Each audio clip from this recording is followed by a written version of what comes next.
সামাজিক মাধ্যমের প্রভাব থেকে শিশুদের সুরক্ষায় সবচেয়ে বড় বাধা হিসেবে বড় প্রযুক্তি প্রতিষ্ঠানগুলোকে দায়ী করছেন সেনেটর রিচার্ড ব্লুমেন্থল এবং মার্শা ব্ল্যাকবার্ন। এনবিসি নিউজকে দেয়া এক সাক্ষাৎকারে তারা এই দাবি করেন। প্রযুক্তি প্রতিষ্ঠানগুলো মুনাফার লোভে শিশুদের আসক্তি এবং বিষাক্ত কন্টেন্টের দিকে ঠেলে দিচ্ছে বলে মনে করেন তারা। শিশুদের সুরক্ষার বিষয়ে আইন পাশের উদ্যোগ নিয়েছেন দুই দলের এই দুই সেনেটর। অনলাইন জগতে শিশুদের নিরাপত্তা ও সামাজিক মাধ্যমগুলোর অনিয়ন্ত্রিত অ্যালগরিদম নিয়ন্ত্রণে কিডস অনলাইন সেফটি অ্যাক্ট পাশে একত্রে কাজ করছেন ডেমোক্রেটিক সেনেটর রিচার্ড ব্লুমেন্থল এবং Republican senator Marsha Blackburn. NBC নিউজকে দেওয়া সাক্ষাৎকারে তারা জানান, রাজনৈতিক বিভেদ ভুলে এই সুরক্ষা আইন পাশে বদ্ধপরিকর তারা।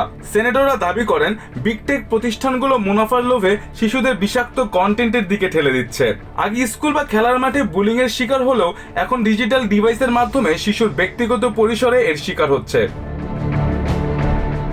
সেনেটর মার্শা ব্ল্যাকবার্ন বলেন, অন্যান্য ক্ষেত্রে বিশেষ নীতিমালা থাকলেও ভার্চুয়াল স্পেসে নীতিমালা একদমই শূন্য।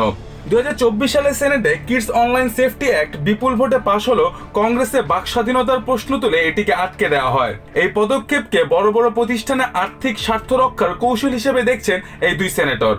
এদিকে শিশুদের পণ্য হিসেবে ভার্চুয়াল জগতে ব্যবহারের বিরুদ্ধে কঠোর অবস্থানের কথা জানান সেনেটর ব্ল্যাকবার্ন।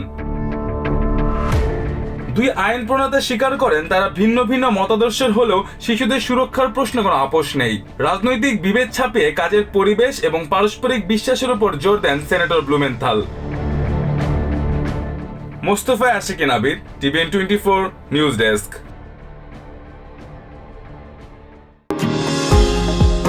নিউ ইয়র্ক থেকে সম্প্রচারিত টিভিএন 24 টেলিভিশন বিশ্বজুড়ে বাঙালির কণ্ঠস্বর।